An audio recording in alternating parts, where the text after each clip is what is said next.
എന്തിനാണ് നമസ്കാരം എന്ന ചോദ്യത്തിന് നമ്മളിൽ പലർക്കുമുള്ള മദ്രസ വിദ്യാഭ്യാസ കാലഘട്ടത്തിൽ പഠിച്ച ഒരു മറുപടി അൽ അഹദുല്ലദീ ബൈനനാ വ ബൈനക്കും, നമ്മളും കാഫിരീങ്ങളും നമ്മളും അമുസ്ലിമീങ്ങളും തമ്മിലുള്ള വ്യത്യാസം അസ്സലാത്ത്, അത് നമസ്കാരമാണ്.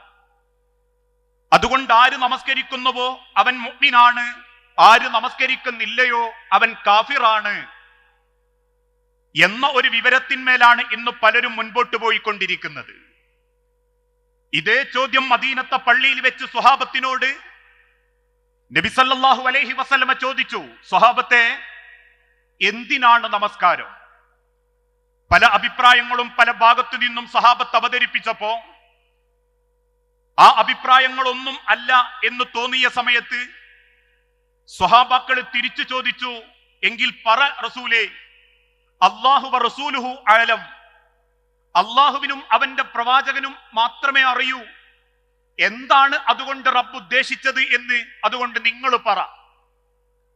ആ ചോദ്യത്തിന്റെ മറുപടിയായി അള്ളാഹുവിന്റെ ഹബീബ് തന്റെ സ്വഹാബത്തിന് ബോധ്യപ്പെടുത്തി കൊടുത്തത് ഒരു കഥയായിരുന്നു. സ്വഹാബത്തെ, നിങ്ങളുടെ ഓരോരുത്തരുടെയും വീടിന്റെ മുൻപിലൂടെ ഒരു പുഴ ഒഴുകുന്നുണ്ട് എന്ന് നിങ്ങൾ വിചാരിക്കുക.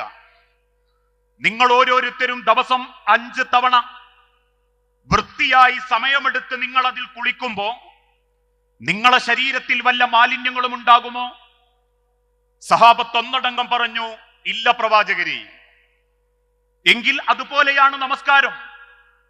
5 വക്ത് നമസ്കരിക്കുന്ന ഒരു മുസ്ലിമിന്റെ ജീവിതത്തിൽ അള്ളാഹു സൂക്ഷിക്കാൻ കൽപ്പിച്ച പാഠങ്ങളും അവന്റെ സ്വഭാവത്തിന്റെ വിശുദ്ധിയും അവന്റെ കർമ്മത്തിന്റെ ഭംഗിയും ജീവിതത്തിൽ പടച്ച റബ്ബ് സൂക്ഷിക്കാൻ പറഞ്ഞതൊക്കെ സൂക്ഷിക്കാൻ സാധിക്കുന്നില്ലെങ്കിൽ അവനെ സംബന്ധിച്ചിടത്തോളം ആ നമസ്കാരം കേവലം യാന്ത്രികമായ ഒരു പ്രകടനം മാത്രമായി ചുരുങ്ങും.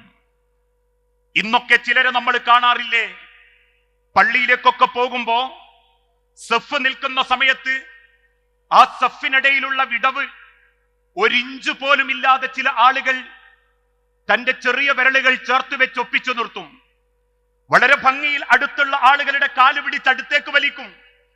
എന്നിട്ട് അവന്റെ ചെറിയ വിരലിനോട് സ്വന്തം ചെറിയ വിരൽ ചേർത്ത് വെച്ച് മുൻപിലുള്ള ഇമാമ് പറയും, സവ്വു സുഫൂഫക്കും എന്ന് കേൾക്കുമ്പോഴേക്കും ഒന്ന് പിന്നാലേക്ക് നോക്കി, ഒന്ന് മുന്നിലേക്ക് നോക്കി, സഫുകളൊക്കെ കൃത്യമായി വടവില്ലെന്ന് ബോധ്യപ്പെടുത്തി റബ്ബിന്റെ മുൻപിൽ 4 റക്അത്ത് സുന്ദരമായി നമസ്കരിച്ച് പുറത്തേക്കിറങ്ങുന്ന മനുഷ്യന്റെ മനസ്സിൽ കുടുംബത്തിന്റെ ബന്ധം ചേർത്ത് പിടിക്കാനും ആ ബന്ധം ഇപ്പോഴും അലോഗ്യത്തിലുമാണെങ്കിൽ എന്ത് നേട്ടമാ മനുഷ്യരെ നമസ്കാരം കൊണ്ട് നമുക്കുണ്ടാക്കാൻ സാധിച്ചത്?